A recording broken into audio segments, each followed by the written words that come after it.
this episode, I tap a board, I wipe a board, and I stare at a board. Hey, welcome back. My name's James. We're going to get back into some building this week. I got two things going on that I'm trying to work on. But before we get into that, if you guys recall last week's video where we fixed that broken Republic Resonator guitar, it was broken at the heel there. You saw it like this when it started, looked like this when it was done. So that was a really interesting video, the response I got. I got a lot of emails from people, well, not a lot, I think 4, from people who also have Republic Resonator guitars that are broken in the similar way. So Ernie's wasn't the only one that was broken like that. So this one here is in Germany. It's not very realistic to send it here to get it repaired. Then we had another user who, he was watching the video, and after having been through this on his had a screw that went up through the heel of his neck into the neck stick. And so when I was cutting the heel off of the Ernie's guitar there, he was waiting for me to hit that screw with my saw, which I would have been bummed about because I really like that saw. Now, if you guys are builders, maybe you've heard of the Luth group. It's a online, I don't know, I guess just a place for luthiers to hang out. I should come up with a better description. I'm sure there is one. Some of the greatest luthiers in the country, in the world, are part of this Luth group thing, and it's a great resource. One of the really cool resources they have on there is this thing called the Luth map.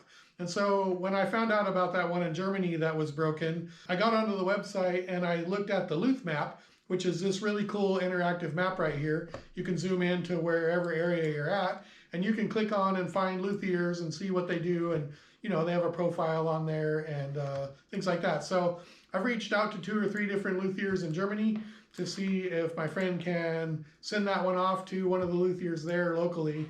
Hopefully they don't respond in German because my Sprechen Sie Deutsch is suboptimal. The Luth group, if you're a builder, a luthier, and you're not part of the Luth group, what are you doing? Like, get in there. Okay, let's get on with this building and see what we want to tackle first here. Actually, the first order of business this week was to ship off these repairs. Okay, that's done. Now let's get into building. Now you guys have probably seen this bronze resonator build just kind of hanging around the background. I've been working on it off camera.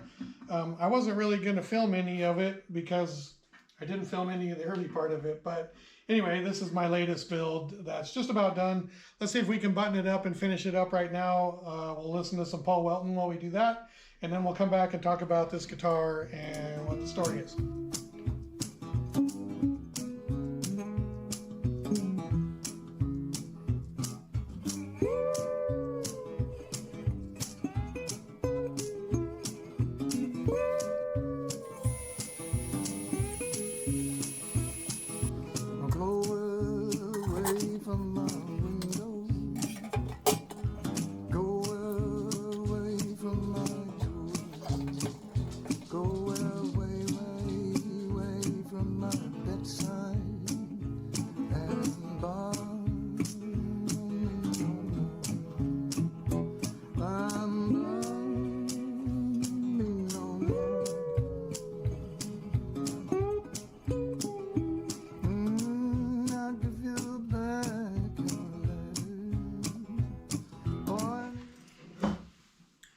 Okay, this guitar, it's fully bronze body.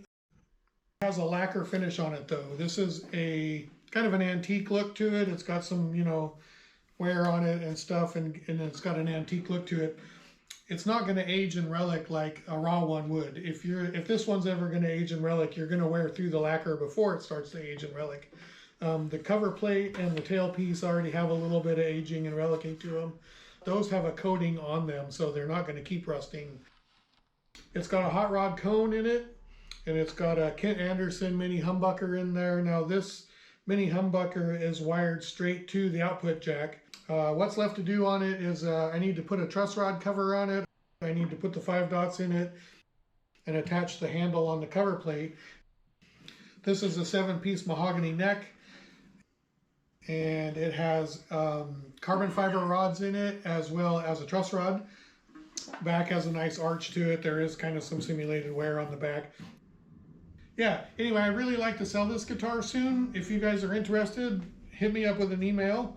I'll weigh it for you. It's probably in the 9 to 10 pound range, I'm guessing. Okay, yeah, I feel like this is a very high quality build and it's going to make somebody pretty excited. Okay, let's get out that electric resonator that I've been trying to work on. Let's get some work done on that. Here we go. Okay, the electric resonator build. Let's just do a quick recap for everybody so they kind of know. Let's get them up to speed because it was a couple of videos ago since we covered it. This body blank has been laying around the shop for 2 years now. I call it a body blank, but really what it was a maple template so that we could use it to build a bronze resonator guitar. But it looks like a guitar, so how hard can it be? We ended up putting this thing on the CNC and hogging out the hole for the cone and doing a little bit of other work, and we got binding on it. Anyway, we're at about this point now. I'm pretty happy that it looks like I guess I had the foresight to kind of line up the end grains a little bit at least. I'm not super happy with the grain orientation in this body.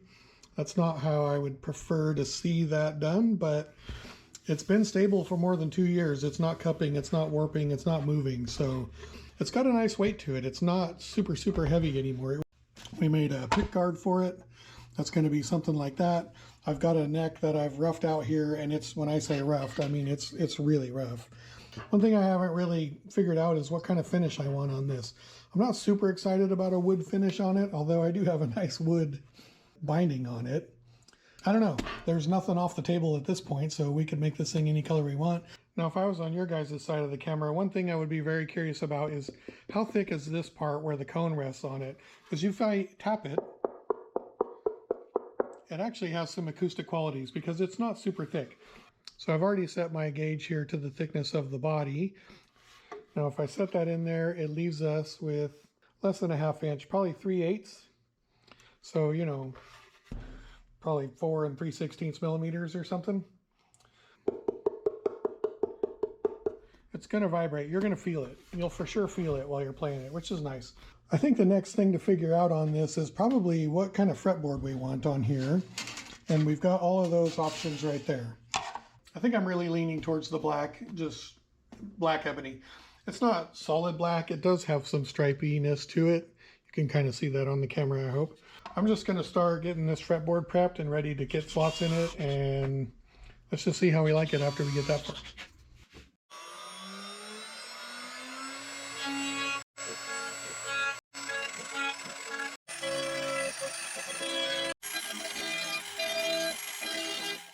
Okay, the CNC made easy work of truing that up, and now you can really see some of the coloring in there.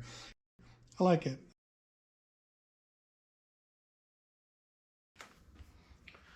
One day I'm going to set up my CNC to be able to cut fret slots, but not today, I guess.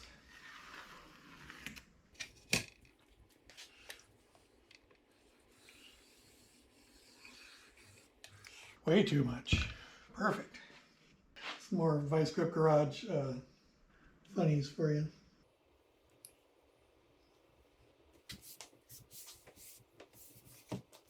Okay, I usually cut the nut slot first and then check my depth. Oh, that's pretty good depth. I'm uneven though. I'm way deeper on one side than the other. So let's fix that.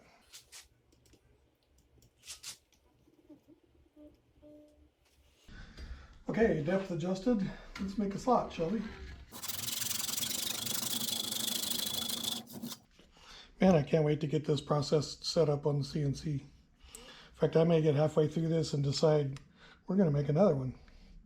Put on the CNC. Okay, depth is now even all the way across.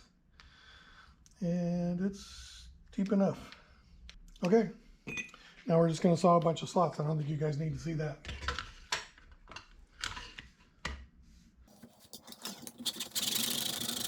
Okay, fret slots came out real nice. Those are ready to go. If you're wondering how long it takes to saw all those fret slots by hand, well, it takes 2 waters and quite a few Cheez-Its. Okay, it's a new morning out here. I've cleaned up most of yesterday's debauchery. I think it's time to make some more progress on this fretboard. Let's see if we can get it closer to the finish line. The first thing we need to do is probably get these dot markers drilled in here so we can locate all of those. I'd like to get a bit of layout work done on the fretboard here. I'm just reestablishing my center line that I sanded off when I radiused this the other day.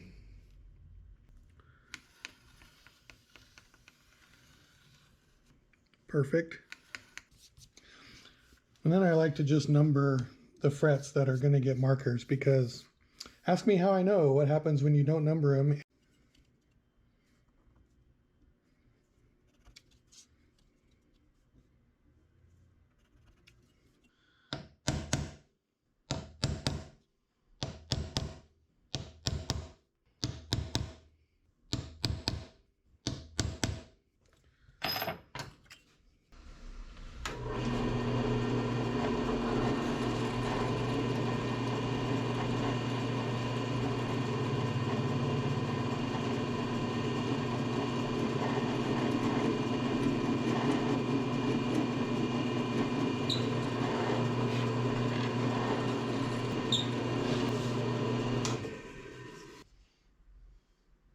Okay, we're going to set that fretboard aside for a second, and let's work on the face of the headstock, I don't know, the cover of it. What do you call that?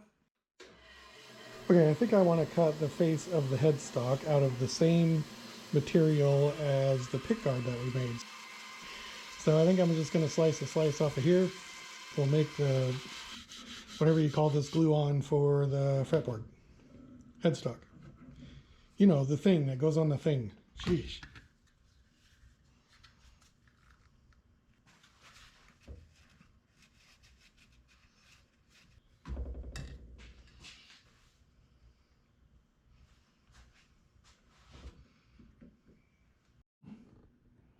Okay, that should glue up real nice. Should be enough clamps. Okay, while we glue that headstock piece on, we can drill the indexing holes for gluing the fretboard to the neck.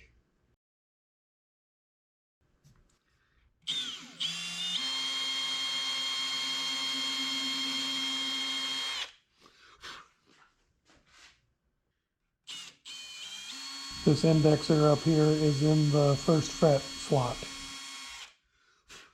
Done. Now we'll just put 2 pins in there when we line it up to glue it so everything comes out perfect and straight. Okay, that's all going really well, but I need to turn my attention to the pickguard for a minute, and it'll all make sense here in a little bit why we're doing this sort of out of order right now. Okay, I've marked out where I want the holes for the screws on the pickguard, and I'm doing that now because I want to actually attach the pickguard to the body, and I want to route out the neck pocket out of the pickguard so that once I glue the fretboard onto the neck, I can set the neck down in there and trace exactly how the fretboard sits on the pickguard, and then cut the pickguard out to fit perfectly around the fretboard. If none of that description made any sense, you're just going to have to watch and wait for the live pictures.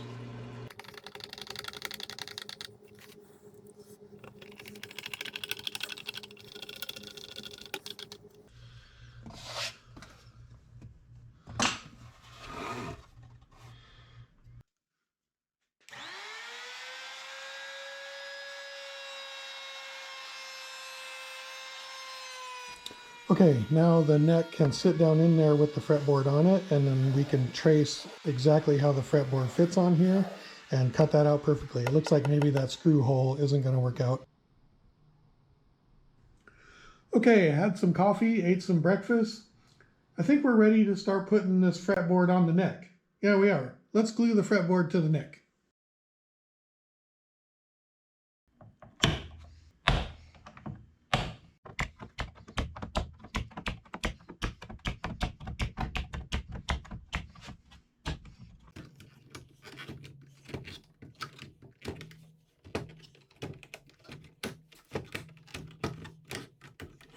Fretboard attached. Let's set it in the body.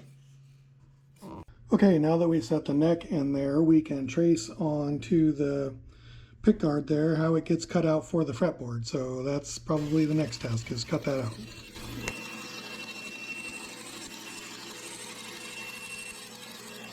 Okay, I'm feeling pretty good about that so far. I really like that pickguard. It fits around the fretboard nicely. Fretboard looks great on there. We still got some headstock work to do. I haven't decided on a shape on that yet. I've made the orientation of the grain on the headstock match the orientation of the grain on the pickguard. I don't know if that was obvious or not. Seems to be a nice effect. You don't normally see grain on headstocks running kind of the direction I have it. Usually it's 90 degrees to the direction that I have it. But in this case, I think it's going to be a nice touch to make the headstock and the pickguard match like that out of the same material. I guess we'll see. Okay, I think that's a wrap on the build progress for this week.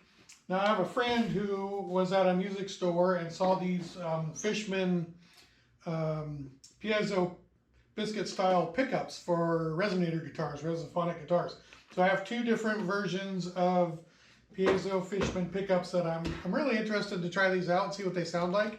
It'd be really cool to run one with a switch between the mini humbucker and this, or maybe make a stereo setup where you have two jacks, one for the piezo and one for the humbucker. I don't know.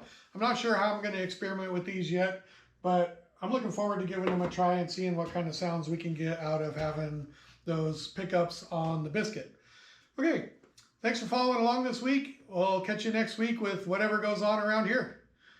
A stereo setup, dual jacks. Who's going to wire that?